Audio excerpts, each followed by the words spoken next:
Seorang pelaku pencurian berhasil diamankan polisi saat mencuri HP seorang penumpang kapal feri di pelabuhan Ketapang, Banyuwangi.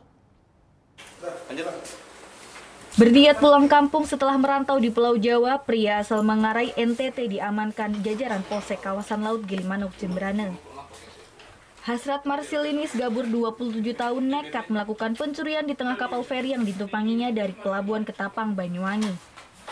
Pelaku nekat mencuri sebuah HP milik penumpang lainnya yang sedang dicarger di dalam kapal dan langsung menyembunyikannya di tas miliknya. Korban yang mengetahui handphonenya hilang langsung melaporkan ke kapten kapal feri. Setelah kapal sandar, seluruh penumpang pun digeledah dan menemukan HP yang hilang tersebut di dalam tas milik Hasrat Marcelinis Gabur. Pelaku pun langsung digiring ke Polsek kawasan Laut Gilimanuk, Jemberana untuk dilakukan pemeriksaan.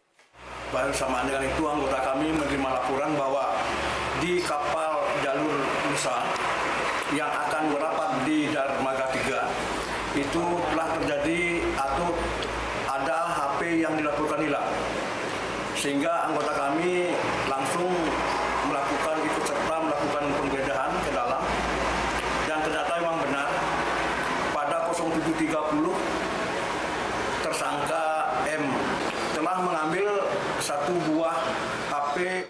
Dari hasil pemeriksaan dilakukan, tersangka mengakui melakukan aksinya lantaran kehabisan bekal untuk pulang kampung ke Manggarai, NTT.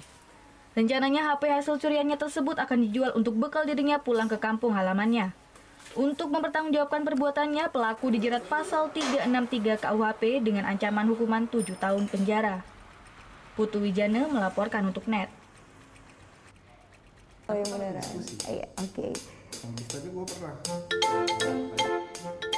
Nah, udah kan nonton beritanya? Jangan lupa di subscribe, di like, dan juga di komen ya akun YouTube dari Net Bali. Terima kasih udah subscribe. Yang belum, jangan sampai lupa. Di sebelah sini nih.